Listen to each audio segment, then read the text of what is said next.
নতুন বাস স্ট্যান্ডে রূপ নিয়েছে কালীপুর, যেখানেতে কালীপুরে ব্রিজ ভেঙে যাওয়ার কারণে আরামবাগ থেকে কোনো বাস পশ্চিম মেদিনীপুর বাঁকুড়ার দিকে আসছে না। আর দীঘার পাল্লা যে সমস্ত বাস বর্ধমান থেকে দীঘা যায়, যারা বিভিন্ন জেলা থেকে যারা আসছেন, যারা বর্ধমান থেকে ভাবছেন যে ঘাটাল যাব বা পশ্চিম মেদিনীপুর যাব, তাদের জন্য বলছি তারা বর্ধমান থেকে এসে সোজা আপনাদের আগে আরামবাগ বাস স্ট্যান্ডে নামতে হবে। আরামবাগ বাস স্ট্যান্ড নেবে কালীপুরে যে ভাঙা ব্রিজ, অর্থাৎ যে রেলিং ভেঙে গিয়েছিলো যে ব্রিজ, সে ব্রিজ দিয়ে পায়ে হেঁটে বা টোটোয় করে এসে কালীপুরে আসতে হবে। এবার এখান থেকে আপনারা বাস পাবেন। ঠিক একইভাবে মেদিনীপুর থেকে যারা আসবেন, মেদিনীপুর থেকে তারা এসে কিন্তু আরামবাগের এই কালীপুরে তাদের দাঁড়াতে হবে এবং এখান থেকে তারা হেঁটে আরামবাগ বাস স্ট্যান্ডে যাবেন। ওইখান থেকে আবার তারকেশ্বর যদি যান বা বর্ধমান যান, তারা তাদের মতো করে যেতে পারবেন। অর্থাৎ আপনাদের সার্ভিসটা কিন্তু এভাবে তাদের করতে হবে। আপনারা দেখছেন নেশন টাইমস, আমি কমলেন্দু পোড়েল। ভিডিও দ্রুত শেয়ার করুন। এটা আপডেট এই মুহূর্তে ছবি দেখাচ্ছি। আরামবাগ পৌরসভার পক্ষ থেকে 10টি টোটো ফ্রি করে দেওয়া হয়েছে। সেই টোটোগুলোকে আপনারা কিন্তু খুঁজে নেবেন। আমাদের ভিডিও যারা দেখছেন লাইক কমেন্ট শেয়ার অবশ্যই করবেন। এই ছবিটা, এই জায়গাটা কিন্তু আমি যেই জায়গাটা দাঁড়িয়ে আছি, এটা কিন্তু যে কোনো মুহূর্তে ভেঙে যেতে পারে, কারণ এটাও কিন্তু ফুটপাথ।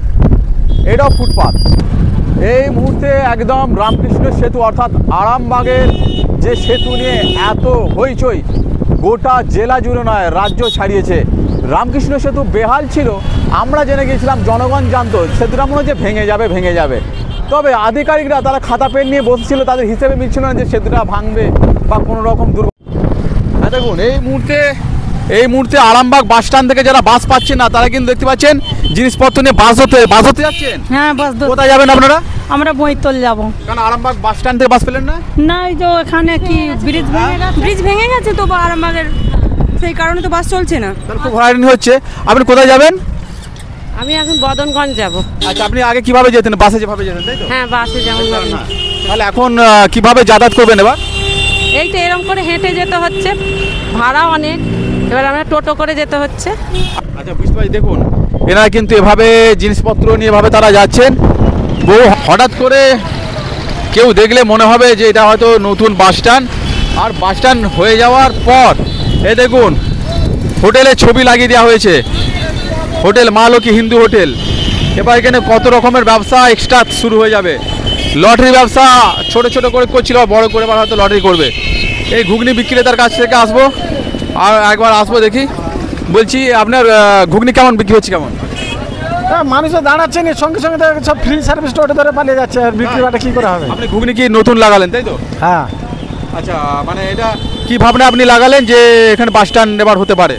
সেরকম আশা করে লাগিয়েছি। তো দেখি বাস স্ট্যান্ড হয়েছে ঠিকই, কিন্তু খদ্দের দাঁড়াচ্ছে না, তো ছুটে পালিয়ে যাচ্ছে। এখন তো তারা তো মানে চিন্তায় আছে না, যে প্রথম দিন তো একটু সব হেঁটে সব আসছে। এই কাকা, কেমন বিক্রি হচ্ছে সব মশলা মুড়ি ঝালমুড়ি? বিক্রি ওই টুকটাক হচ্ছে দাদা। আর আরামবাগ বাস স্ট্যান্ড ছেড়ে দিয়েছেন নাকি? বাস স্ট্যান্ড ছেড়ে দিয়েছি বলতে এখন তো সব কাজ হচ্ছে, বাস তো এই পারে, এবার কি করব, আমাদেরকে করে খেতে হবে। হ্যাঁ, আমাদের পেট চলতে হবে, এছাড়া তো উপায় কিছু নেই। ওই জন্য আমরা এখানে দেখতে পাচ্ছেন হকাররা তারা কিন্তু এবার এখানেও তারা ভিড় করেছে। আরামবাগ বাস স্ট্যান্ড প্রচুর ভিড় হচ্ছিল না? হ্যাঁ দাদা, এখানে সিঙ্গেল চলেছেন, ভালো হয়েছে। হ্যাঁ, সিঙ্গেল ভালোই লাগছে, ভালো আস্তে আস্তে ভালো লাগাতে হবে। মার্কেটটা হলে একটু টাইম লাগবে, হাঁপাতে করলে তো। মার্কেট তারা এখানে করছেন, ঝাল মশলা মুড়ি তারা কিন্তু এবার এখানে নিয়ে আবার চলে এসছেন। কারণ আরামবাগ বাস স্ট্যান্ডে এইসব ছবি দেখতাম। ধরুন এখন তারা নতুন, তারা এখন কি করে বাড়ি যাবে বা বাস ধরবে সেটা এখন ভাবছে। হ্যাঁ, অনেকে জানে না। এই দেখুন তারকেশ্বর বাঁকুড়া, আপনার মোটামুটি তারকেশ্বর বাঁকুড়া এই বাসগুলো। বাঁকুড়া বিনপুর বলছি ভাই, কিভাবে বাস যাবে এবার? বাঁকুড়া মানে আপনি তারকেশ্বর পর্যন্ত যেতে পারলেন এই বাস নিয়ে? না, বাঁকুড়া পর্যন্ত যাচ্ছি, কালীপুর থেকে। আচ্ছা, কালীপুর তো তাহলে বাঁকুড়া, হ্যাঁ। তারকেশ্বর বলা যাবে না? না, তারকেশ্বর বলা যাবে না। তাহলে কত কিলোমিটার শর্ট হলো? 8 কিলোমিটার। হ্যাঁ, তাহলে তো অনেক টাকা লস। হ্যাঁ, লস তো হবে। দেখতে পাচ্ছেন এই বাসটা ছিল কিন্তু তারকেশ্বর থেকে বাঁকুড়া। তাহলে তারকেশ্বর থেকে বাঁকুড়া মানে তারকেশ্বর থেকে বাঁকুড়া আপনি ডাইরেক্ট আসতে পারবেন না। আপনাকে তারকেশ্বর থেকে অন্য বাসে এসে আরামবাগে নেমে কালীপুরে এসে আবার বাঁকুড়ার বাস ধরতে হবে। যারা বাঁকুড়া থেকে তারকেশ্বর যাবে বলছিলেন, তারা কিন্তু ডাইরেক্ট তারকেশ্বর বাঁকুড়া বাস ধরে যেতে পারবেন না। তারা বাঁকুড়া থেকে বাসে চেপে কালীপুরে নেমে পড়তে হবে। এইখান থেকে হেঁটে কালীপুর ব্রিজ ক্রস করে আপনারা আবার বাস পাবেন।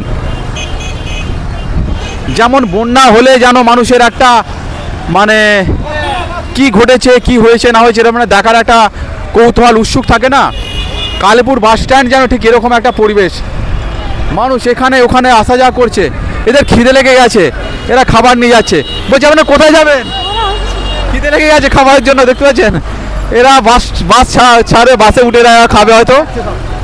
হ্যাঁ, বাস স্ট্যান্ডে অপেক্ষা করবার জন্য তারা ছিল।